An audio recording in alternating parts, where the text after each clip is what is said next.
All right, so we've got this whole collection of Izabella Kaminska's work you sent, interviews, articles, really runs the gamut. Seems like you've been spending some time with her, especially from her FT Alphaville days and her own thing, The Blind Spot, right? Yeah. It's Kaminska. What grabs you is how she's got this deep, deep finance brain, but then bam, she's questioning everything. Not just to be difficult, Yeah, right? yeah. More like she sees what we all miss. Exactly. It's like she's this intellectual detective or something, finds the cracks in the story everyone else just accepts. Oh, she doesn't back down from a good argument, that's for sure. Yeah. Remember the whole thing when she changed her mind on universal basic income?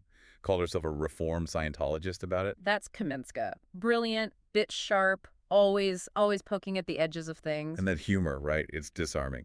Totally. One minute you're laughing, next you realize she just took apart your entire worldview, like poof. So for folks who might not know her work inside and out, over a decade at the Financial Times, yeah.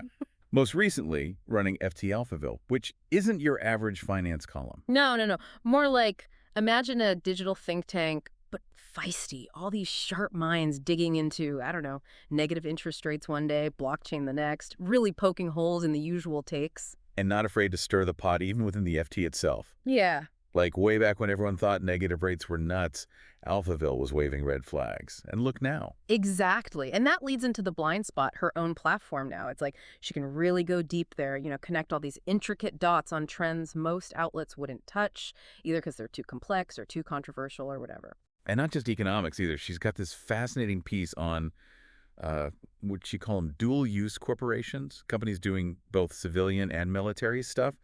Like the lines are blurring between, well, Areas we maybe shouldn't blur. Classic Kaminska, though, hmm, sees the pattern as it's forming, then asks the questions nobody wants to. Like, what happens when the tools of war get so powerful the old rules don't apply anymore? buckle up, folks. The future is going to be weird, basically. Exactly. And to understand why it's going to get weird, we got to dig into how we even got here. So, her critiques on the media, central banks, even the whole idea of progress itself. And this is where things get really interesting, I think. Kaminska argues that how we even get news now, this whole if it's free, you're the product deal, it's actually harming good journalism. Yeah, it's a really interesting link she makes. This business model, right, it leads to what she calls lowest common denominator reporting. Imagine journalists so scared of offending anyone or even just getting something wrong, they just oversimplify. No nuance. Safer to be bland than to risk a Twitter mob, huh? Exactly. And into that void, guess what steps in? The less credible, more sensational stuff. They'll say what the others won't, true or not.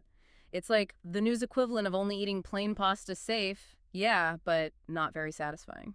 So moving on, Kaminska on central banks, that's another one that makes you think. Her argument that this whole independence thing is kind of a myth. Right, right. She's pointing to this growing pressure on central bankers. Like they're supposed to fix the problems governments don't. Okay, break that down a bit. Yeah. Problem being, Well, think about it. Governments, they rack up huge debts, right? Suddenly they need those central banks to keep interest rates low. Manageable debt, sure, but is it good for the economy long term? That's the question she's raising. so it's like kicking the can down the road, but the can's getting bigger. Exactly. And that feeds into her whole negative interest rate criticism.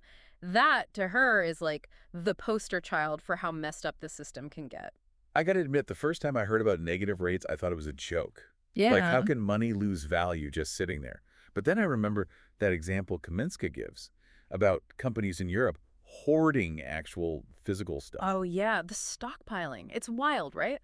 Companies were literally saying, we'd rather have warehouses full of things than have that money in the bank losing value. That's saying something. When companies would rather have stuff than money, that's A sign, right. It shows how warping things can get. And that distortion, it spreads. Housing markets, where else? It's all connected. and as if that wasn't enough, then she throws central bank digital currencies, CBDCs, into the mix. It's like, hold on, it gets weirder. Her worry with those is basically control.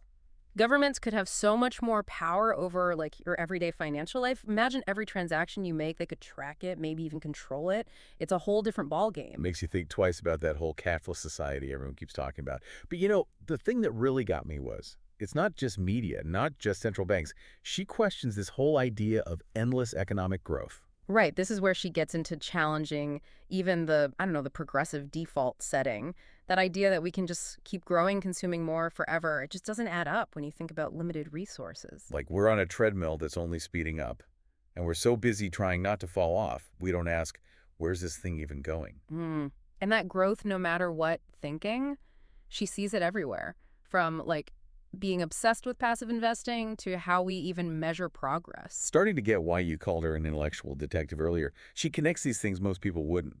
But if she's right, and this growth thing eye's breaking, Mm. where do we even go from here? So where do we even go from here if this whole growth forever idea is a dead end? What's the alternative? Yeah, that's the big question, right?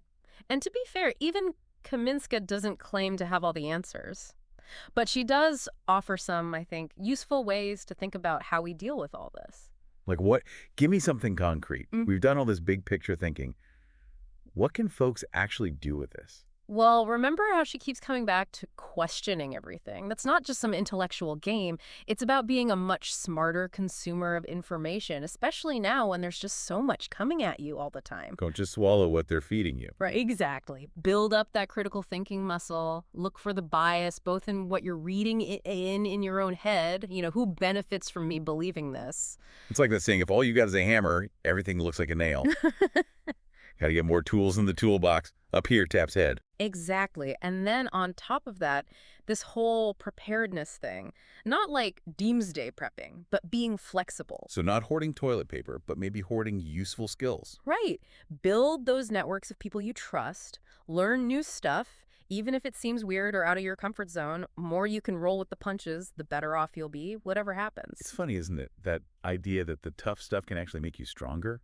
Like the opposite of what we're told all the time. Smooth seas never made a skilled sailor. Yeah. I think Kaminska's work really drives home that point that sometimes the best chances to change, to grow, they come when we have to confront the limits of how we see things right now. Makes you wonder, what blind spots are we all holding on to? Yeah. Individually, as a society, all of it. And what could we achieve if we were willing to, I don't know, maybe get a little uncomfortable? Embrace that questioning spirit, see where it takes us.